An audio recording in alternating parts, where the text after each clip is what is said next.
welcome to You Make the Difference. I'm Wanda Walker, and today we're talking to Becca Allen, who is the director for the Sweetland Amphitheater.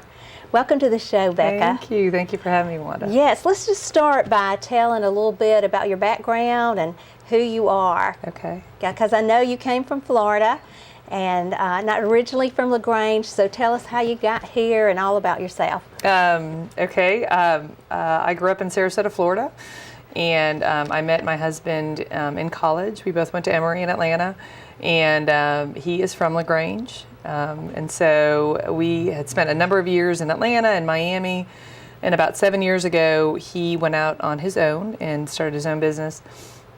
So we could really kind of do it from everywhere. And we moved back to LaGrange, actually as sort of a temporary move. And, you know, 1 year, at this point we had 3 children, so 3 small children. Had lived life in the big cities with 3 small children and know what that entails. And so, you know, 1 year turned to 2 years, turned to 3 years. Then it sort of, we were like, why are we fighting this? Right. Went on to make some great friends and decided to make it our home. Good. Yeah. So. Yes, and so business-wise, Right. what is your background? It's certainly not in amphitheater management. Okay. As one might imagine, I don't have that on my resume, but I do now. So my world and my background was marketing. So I'd worked for the Atlanta Committee for the Olympic Games. So I worked for the Olympics right out of college. I worked for Nike doing sports marketing. Did the agency world for a while when I was in Atlanta as well. So really marketing and public relations was kind of where I came from and where, you know, the whole project management aspect of that. So that was really kind of my forte. I did do a stint, my hobby at the time as well was photography, and so I did a good bit of that, and that, you know, when I had my 3rd child, and we moved to Miami, I started a photography business. And so I did that for a number of years as well, and then moved that here to LaGrange. So a lot of people know me from that former world. So I went from marketing to photography, and then boom, I'm now overseeing an amphitheater. So, but really what the nature of what I'm doing now is basically marketing a product. Right. And all the project management that goes with, you know, just sort of getting a business up and running, so. Yes, well, I know Bobby Carmichael, I heard him say he was just really excited about you being the director of the Sweetland Amphitheater. So I know that people in LaGrange will see how well that the amphitheater has come together and what you brought to LaGrange, and we really appreciate it. It's a great job. I'd like to hear kind of like the vision for the Sweetland Amphitheater, how it evolved.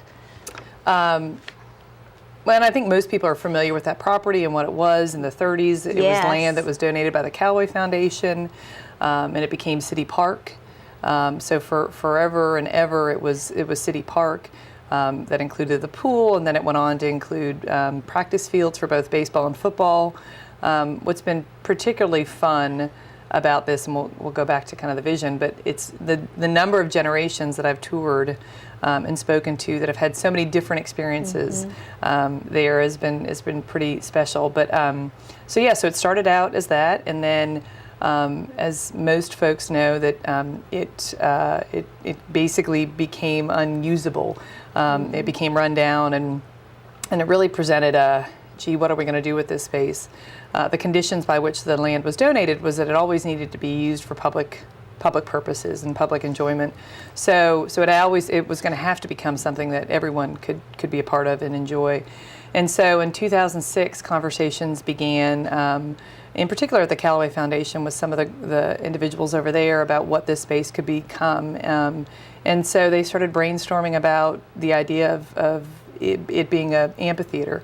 And so for years, I mean, it was a number of years, because it wasn't until 2013 that it really, pen went to paper, and the vision of how it would become what it is today started to be formulated. So, and it was sort of a side note, and I don't know whether the two knew this of each other, but when I was speaking with Lynn Hawley, who is Annette Boyd, and we'll talk about that, I'm sure, in a minute, about how it became Boyd Park, but when I was talking to her and we were down there and giving her a tour, it was very emotional for her because unbeknownst to myself or maybe even the folks at the foundation, her vision as well was that this space would ultimately become an amphitheater. So it's really a cool, who would have thunk it, right? Who would have thunk that LaGrange of all things, and not just an amphitheater, but an amphitheater to scale and quality and perfection that it is that we have. So yes, it was meant to be, wasn't it? it was meant to be. Yeah. Right. Yeah. Annette had it, and the Callaways had it. That's right. Yeah, they envisioned what it was. Yes. No, it's true. and it's beautiful, isn't it? It is, and it really is and I don't want this point to be missed, but it's truly a testament of a public and private relationship. It was. The reason that this came about, of course, is the Callaway Foundation donated $6 million towards the project. The county donated $1 million, and the city an additional $1 million through tourism tax dollars. So it truly has been a beautiful partnership of different entities that are invested in making this a success. Bring it to reality. So it is, it's been a pleasure to work with all those parties to deliver what it is today. Yes. Describe it for me. So it's 11 acres. Yes. It's 11 acres, and it consists of, on the property you have the main pavilion, which is deemed the main gate pavilion. And what's beautiful about that is that they took great pains to restore that to its original glory, but then also add on to it. So in that main pavilion entrance, you have the box office. That'll be opened a couple hours before each performance and then 30 minutes into the show, but otherwise there won't be anything going on there. There's also a guest services window in there, and then underneath you'll have the concession stand. So that'll be one entrance point. Then you've got 40,000 square feet of what a great lawn, and I'll also take a minute to share accolades with the Smith Design Group, who is the architect who designed the amphitheater and did a phenomenal job on so many fronts. And they did the due diligence going into the project to tour around to a number of different facilities and basically talk with the people that designed it and had spent years running it and said, gleaned the best practices. So what about these venues were working and what wasn't? And we had the benefit of seeing sort of those end results. And so that great lawn, which is 40,000 square feet, has been wired and plumbed for electricity and water around the perimeter. So the idea being there that you could hold festivals and whatnot. And so there'd be a number of, as you had different concessionaires around it, they'd have access to water because a lot of people said, if the one thing when you have festivals is everybody wants access to water and electricity, otherwise there's generators and stuff like that. So you've got that, and then that great lawn will go into sort of a sloped area, which makes up our general admission seating for a concert. Below that, you have about 950 fixed stadium seats, and those make up two different tiers of our seating. We have premium, reserved, and reserved. In front of each of those, you've got this nice space that for some concerts you'll be able to bring some coolers in, some others you won't, so people just have to pay special attention to that. But and then down in the orchestra pit, you've got a nice pit area that you could dance or set up tables in and whatnot. And then this fabulous stage house, and that stage house is got also behind it, it's got two green rooms. Which every star, as you bring these big stars and big names in, they want, a place to relax before the show. So we have two green rooms with a star room in each of them. So we're outfitting those as well, in a production office. And then in the back corner, we have a VIP suite as well. And so that VIP suite will be open on concert days for VIPs. And it'll offer a cash bar and complimentary appetizers and whatnot for those. Okay, and there's two ways to enter the park, right? Tell me about that. Which is the best way, or is there a certain time that you would enter one place and enter another? No, I mean, so we have two entrances. We have the main gate, and another point to make is that the entire park is accessible.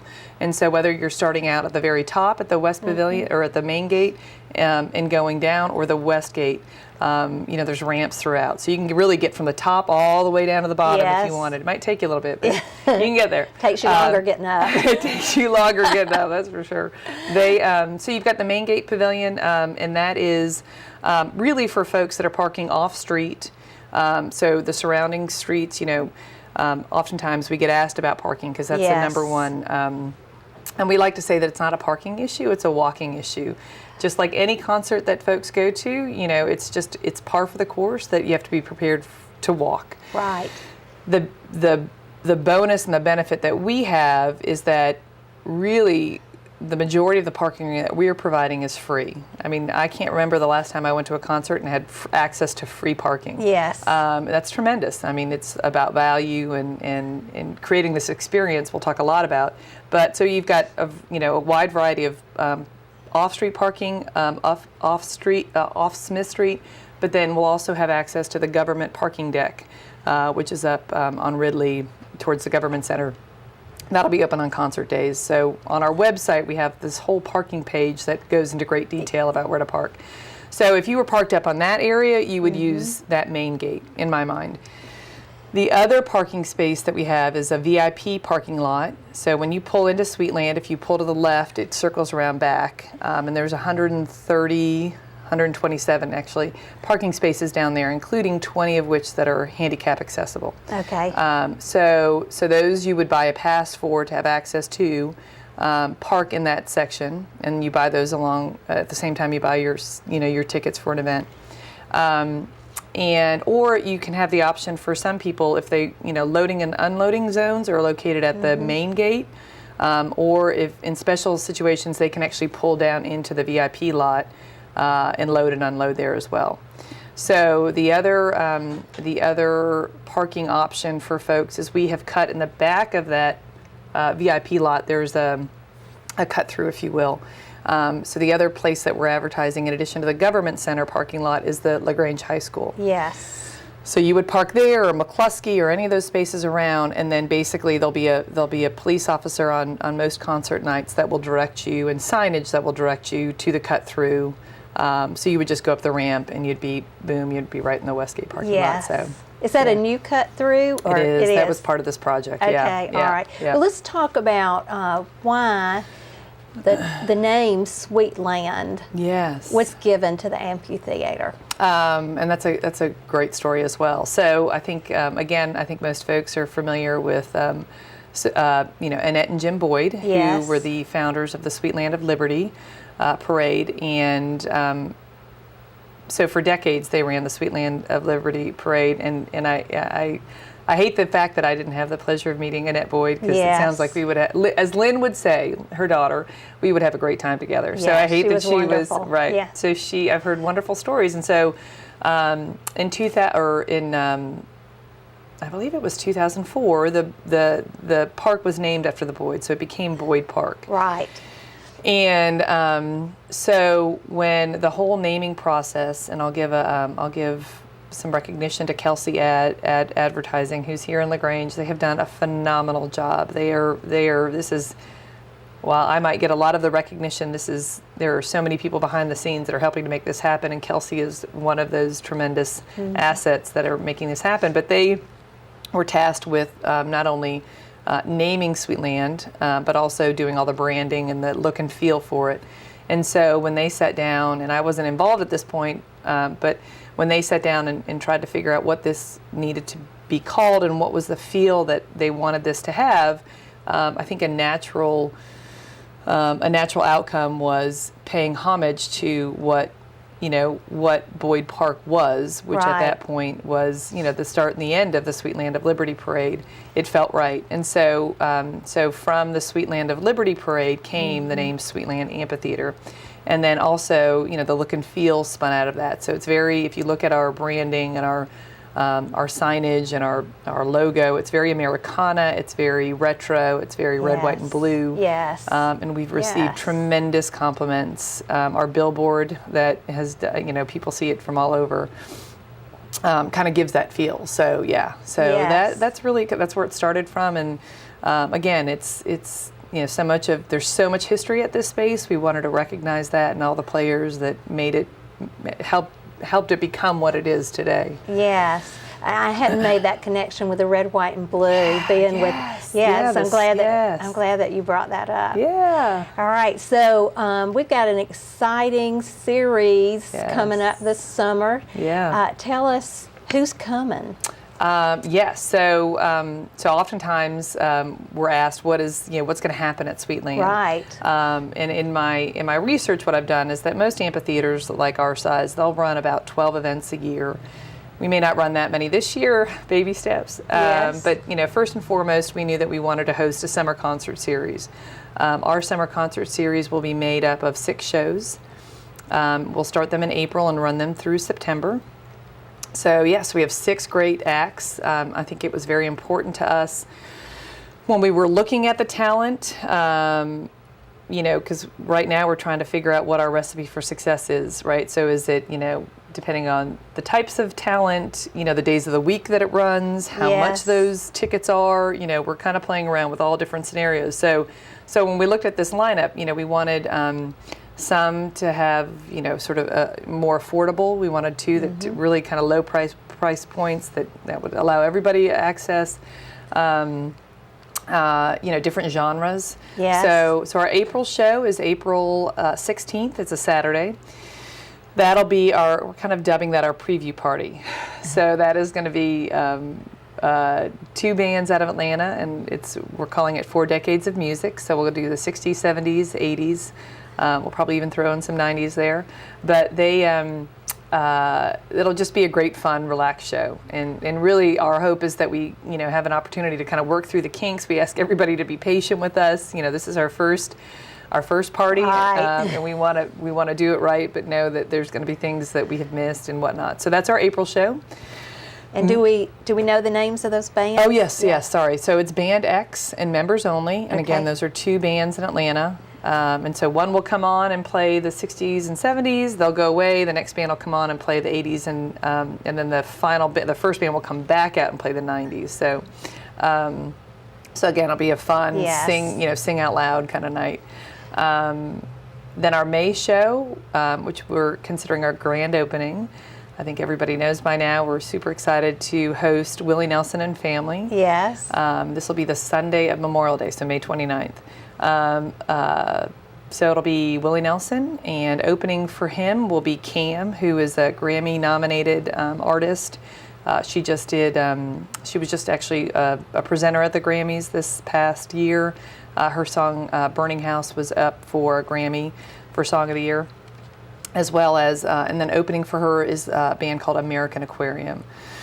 So really 3 bands, 3 Yes. phenomenal bands that will put on quite a show, and there'll be some surprises built into that show. So it'll just be a phenomenal evening. So that's our May show. And tell me about the tickets for that show. Yes. How much are they going to cost? Well, we just, and this will be for all shows. So before I go, so let me just say, for anybody that wants to know the latest and the greatest about Sweetland, if they haven't done so already, go to our website, which is www.sweetland.events, and sign up for our e-newsletter. So all you Okay. got to do is enter your email and answer a couple questions. That'll sign you up. You'll get a confirmation email sent to you. Click on it to confirm it, and from that point forward, you will know everything that you need to know about ticket releases, single ticket events that are happening, and whatnot. Last Friday, we just launched our pre-sale of season tickets to that Right. email list, right? So we have about 2,000 names on that list. So that was last Friday. By 4 o'clock that afternoon, we were sold out of all fixed seats. Really? Yes. Wow. Yeah. So we've had a tremendous response. And so how many seats was that? That was close to 1,200 seats. Wow. Yeah. So, but the good news is there's still a tremendous inventory. There's a large inventory of lawn seats that are still available. Yes. There will also be a small inventory of single event tickets that go on sale in April 1st. So again, I tell folks to go on that, sign up for that e-newsletter. So the Wednesday before April 1st, we will send out a reminder that says, hey, small inventory of single tickets will be released on this day, and sort of like what I told folks for the Friday sale, you better be 10 o'clock on. I would be on the phone or on the computer, and they'll give you the links for both. Yes. So how much will those tickets be? For the single tickets, they vary. So we have 3 different prices of tickets, and it'll be listed on the website. But for instance, I think for Willie Nelson's show, I think it's $35 lawn. Oh my gosh, you're going to quiz me on this. $35 lawn, $55 for reserved, $65 for premium reserved. Don't quote me, but it's somewhere around there. But I mean, we have like our April show and our August show. I mean, lawn tickets are $15. Yes. So our lawn tickets are either $15, $30, or $25 or $35. So again, 3 different scenarios, 3 different price points. We've got a variety of different seating types. We have tables that seat 6 or terrace boxes that seat 6. Yes. So it's according to who's coming. Absolutely. What the price is. Yeah. Yes. So the April show is the more affordable one. Willie, of course, is our tier 1 or most expensive. Yes. June will be the Temptations. Yes. So that's a Friday night. That's June 17th. So that'll be a tremendous show. We also have opening for them a group called Ruby Vell and the Soulphonics. They're from Atlanta. Great funk band. It's just super, super great. It'll be a lot of fun. The whole idea of also not only with some of these, more known acts is sort of the opportunity to introduce some up-and-coming acts as well. Right. So that'll be June 17th, and that's kind of like the middle tier priced shows. So that's June. July 3rd, that's a Sunday. Again, another holiday weekend on a Sunday, so we're trying this. Will be Charlie Daniels Band. Yes. Which will also be a lot. I hear he's phenomenal. I haven't had the pleasure of watching him in concert, but people are like, he never disappoints. So I think that'll be a great show. We're still working on his opener, but that'll be July 3rd. August 5th is a Saturday, and that'll be MJ Live. That's a Michael Jackson tribute show. It's the #1 tribute show. I think they're also running a show in Las Vegas right now, but that's the second in the series of the more affordably priced shows. But again, a lot of fun, a lot of, there's no holograms. It's actually a Michael Jackson, performer that's up there, and a lot of dance. It's a very showy show, so a lot of lights, a lot of backup singers and stuff like that. So, and then our September show is very exciting. I can't announce it yet. We'll announce that actually when single tickets become available on that April 1st show, we'll be able to actually announce who our September show is. But I think that'll be one that will get folks equally as excited. So, so it's a phenomenal lineup for a venue our size. To have that is second to none. So it's definitely, some of these acts were chosen intentionally because it gives it, it certainly turned a lot of heads, which is what we want. Right. It's important for us. Sold a lot of tickets. Sold a lot of tickets, number 1, right? Yeah, forget about turning heads. We need to sell tickets. Yes. Yeah. No, it was more so, I expected it to kind of be that, but it's important for us as a venue to create an experience for our patrons that come. I